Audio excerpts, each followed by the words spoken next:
नमस्कार। आपका अखबार के YouTube चैनल पर आपका स्वागत है। मैं हूं प्रदीप सिंह।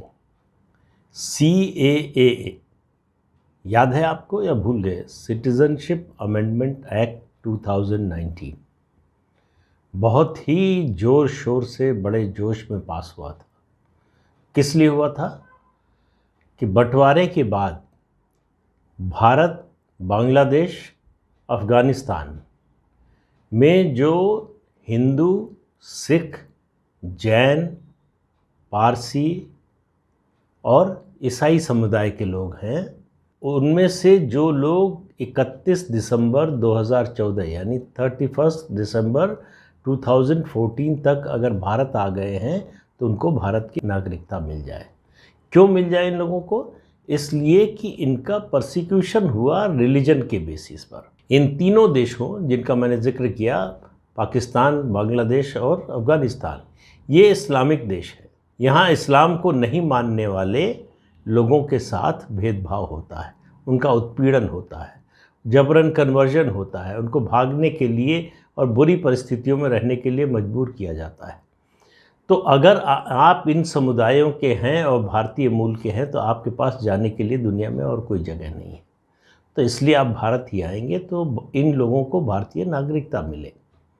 इसके लिए और इसकी उम्मीद में, इसमें पश्चिम बंगाल में एक बड़ा समुदाय है, मतुआ समुदाय। मतुआ समुदाय के लोग पूर्वी पाकिस्तान यानी आज के बांग्लादेश से आए हुए हैं और उनका जो मठ है बोरो माँ वीणा पाणी देवी का, उसकी बड़ी मान्यता है पश्चिम बंगाल में इस समुदाय के बीच में। तो जब ये एक्ट बना, कानून बना, सिटीजनशिप अमेंडमेंट एक्ट, नागरिकता संशोधन कानून बना, तो उनको सबसे ज़्यादा उम्मीद मतुआ समुदाय के लोगों को थी कि अब उनको नागरिकता भारत की मिल जाएगी। यही वादा किया था बीजेपी ने।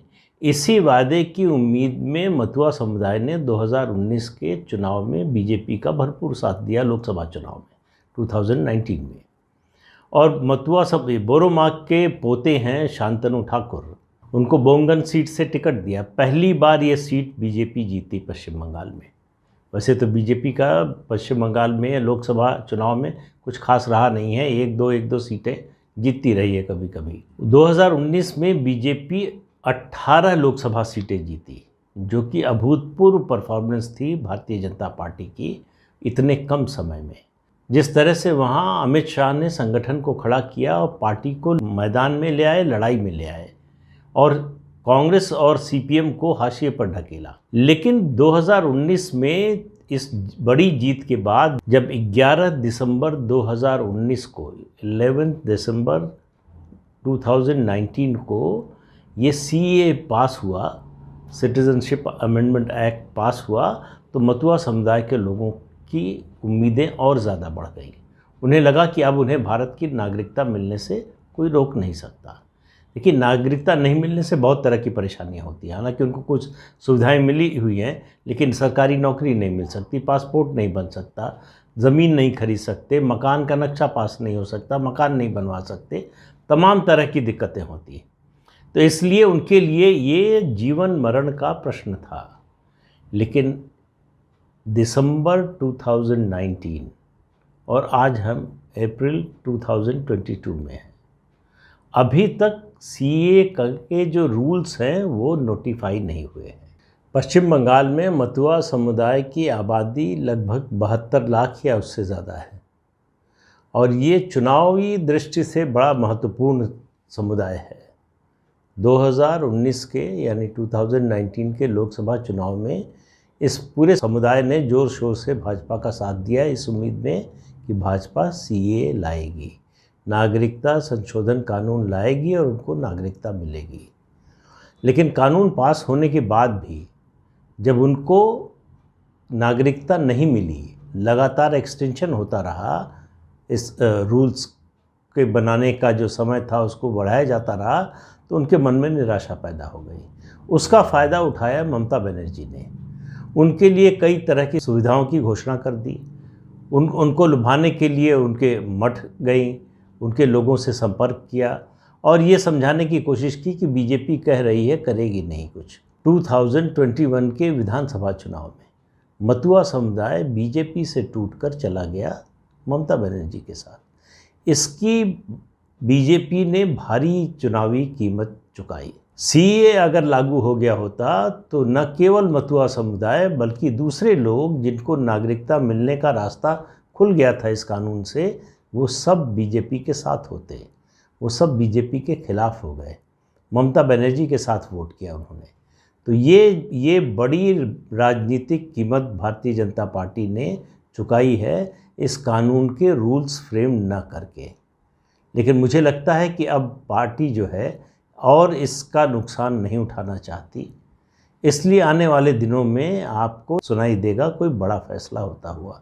कोई भी एक्ट जब पास होता है और उसके बाद राष्ट्रपति की मंजूरी मिल जाती है तो उसके 6 महीने के अंदर उसके रूल्स नोटिफाई होने चाहिए, तभी एक्ट लागू किया जा सकता है। कोई एक्ट रूल्स के तहत ही लागू किया जा सकता है। इन रूल्स को नोटिफाई करती हैं सबऑर्डिनेट कमिटीज़ जो पार्लियामेंट की होती हैं, लोकसभा की अलग, राज्यसभा की अलग। और ये नियम यह है कि कानून पास होने के बाद, एक्ट पास होने के बाद 6 महीने के अंदर रूल्स नोटिफाई होने चाहिए। अगर नहीं होता है तो इन दोनों कमेटियों के सामने सरकार को जाना पड़ता है और एक्सटेंशन मांगना पड़ता है। एक बार में 3 महीने से ज़्यादा का एक्सटेंशन नहीं मिलने की परंपरा है या नियम है। तो हर बार 3 महीने का एक्सटेंशन मिलता है। 2019 दिसंबर से लगातार 3-3 महीने का एक्सटेंशन सरकार ले चुकी है। 5 एक्सटेंशन ले चुकी है। 9 जनवरी को 5वां एक्सटेंशन जो था वो उसकी मियाद ख़त्म हो रही थी, तो उसके बाद 6 महीने का एक्सटेंशन लिया गया है, 6ठा एक्सटेंशन। अब वो जून में ख़त्म होगा। तो सवाल ये है कि क्या रूल्स नोटिफाई होंगे, क्योंकि ये एक्ट पास होने के बाद जो है वो कोरोना का सामना करना पड़ा। उस कोरोना की परिस्थिति में रूल्स नोटिफाई हो जाते तो भी उसमें जो है नागरिकता देने का जो प्रोसेस है उसको शुरू करना, चलाना थोड़ा मुश्किल काम था। लेकिन अब कोरोना से हम बाहर निकल चुके हैं। अब परिस्थितियां मांग कर रही हैं कि ये इन रूल्स को नोटिफाई किया जाए, और ये उम्मीद जगी है कि शायद रूल्स नोटिफाई होने वाले हैं। क्यों कह रहा हूँ मैं? उसके कई कारण हैं। एक, पश्चिम बंगाल में जो सेटबैक लगा है बीजेपी को, उससे अगर उबरना है तो सीए उसकी एक दवा हो सकती है। हालांकि सीए लागू होगा तो पूरे देश में लागू होगा, उसका असर पूरे देश में होगा। जिस तरह से सीए पास होने के बाद, ये कानून पास होने के बाद देश भर में इसके खिलाफ माहौल बनाने की कोशिश हुई, जिस तरह के आंदोलन शुरू हुए, जिस तरह की हिंसा हुई, उससे जो है एक नकारात्मकता का माहौल बना। इस पूरे एक्ट को लेकर, इस पूरे कानून को लेकर माहौल ऐसा बनाया गया जैसे ये भारत के मुसलमानों के खिलाफ है, जबकि इस एक्ट का भारत के मुसलमानों से कोई लेना देना नहीं है। ये उन लोगों के लिए है जो पाकिस्तान, बांग्लादेश और अफ़गानिस्तान में धार्मिक आधार पर प्रताड़ित किए गए, जिनका उत्पीड़न हुआ, वो गैर मुस्लिम समुदाय के लोगों के लिए और 6 समुदायों के लिए। तो ऐसे में मुस्लिम समुदाय से, खासतौर से भारत के मुस्लिम समुदाय से इसका कोई लेना देना नहीं है। तो लेकिन जो लोग मोदी सरकार और मोदी के खिलाफ किसी मुद्दे की तलाश में थे, उनको लगा कि ये मुद्दा मिल गया। तो शाहीन बाग आपको याद होगा, शाहीन बाग में महीनों जो है सड़क जाम रखी गई इसी मुद्दे पर। बिरयानी खा के जो है वो ये आंदोलन चलाया गया। फिर उसके बाद दिल्ली में दंगे कराए गए, प्रायोजित सुनियोजित दंगे, हथियार इकट्ठे किए गए। उसके बाद बड़े पैमाने पर दंगा कराया गया। और ये सब क्यों किया गया? उनको उम्मीद थी कि ऐसा करने से सरकार इस कानून को वापस ले लेगी। लेकिन कानून को वापस लेने के मूड में सरकार न उस समय थी और न अब नज़र आती है। ये कानून तो लागू होना है, लेकिन सवाल ये है कि कब। लंबे समय से बार बार एक्सटेंशन से लोगों के मन में एक निराशा पैदा होती है। ऐसा लगने लगता है कि शायद सरकार की मंशा इसको लागू करने की नहीं है, या सरकार जोखिम नहीं लेना चाहती इसके विरोध में जो कुछ होगा उसका। तो ये तमाम तरह के मुद्दे हैं जो लोगों के मन में हैं, और ये 6ठे एक्सटेंशन के बाद ये मामला जो है थोड़ा और लोगों के मन में आया है। जिस तरह से देश भर में हिंदुओं के धार्मिक जुलूसों पर हमले हो रहे हैं, उसको लेकर भी मामला केवल हिंदुओं के धार्मिक जुलूसों पर हमले का नहीं है। ये दबाव बनाने की कोशिश हो रही है जिससे सीए लागू ना हो। इसकी बड़ी जो स्ट्रेटजी है, इसके पीछे की जो रणनीति है, ये जो योजना है, उसको ध्यान में निश्चित रूप से रखना चाहिए। ये केवल मामला तात्कालिक या उस घटना से या उस दिन से संबंधित नहीं है। ये सब कुछ हो रहा है सीए को रोकने के लिए। ऐसे माहौल में गुरु तेग बहादुर सिखों के जो गुरु थे, जिन्होंने बलिदान दिया यहीं चांदनी चौक में दिल्ली के शीशगंज गुरुद्वारा जो है, उन्होंने औरंगज़ेब के कहने पर धर्म परिवर्तन से मना कर दिया, सर कटवा दिया, लेकिन धर्म परिवर्तन नहीं कराया। उनकी 400वीं जयंती पर प्रधानमंत्री नरेंद्र मोदी ने लाल किले से संबोधित किया। इस मौके पर कि किस तरह से गुरुओं ने रास्ता दिखाया है। हमने शीश कटा दिया। औरंगज़ेब के आदेश पर गुरु तेग बहादुर की शहादत हुई, उनकी हत्या हुई। प्रधानमंत्री ने कहा उसके इस सब के बावजूद हमने अपनी आस्था नहीं छोड़ी। तो आज अगर हम अपने धर्म के साथ हैं, सनातन धर्म हो या सिख पंथ हो, अगर हैं तो उसमें इन गुरुओं की कुर्बानी का बहुत बड़ा योगदान है।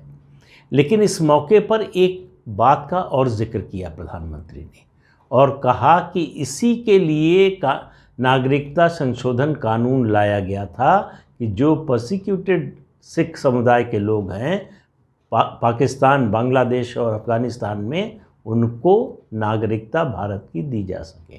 प्रधानमंत्री का ये जिक्र करना सीएए का इस मौके पर, इसको आप ऐसे ही टाल नहीं सकते। ये सामान्य बात या उन्होंने ऐसे ही बोलते हुए बोल दिया, ऐसा नहीं है।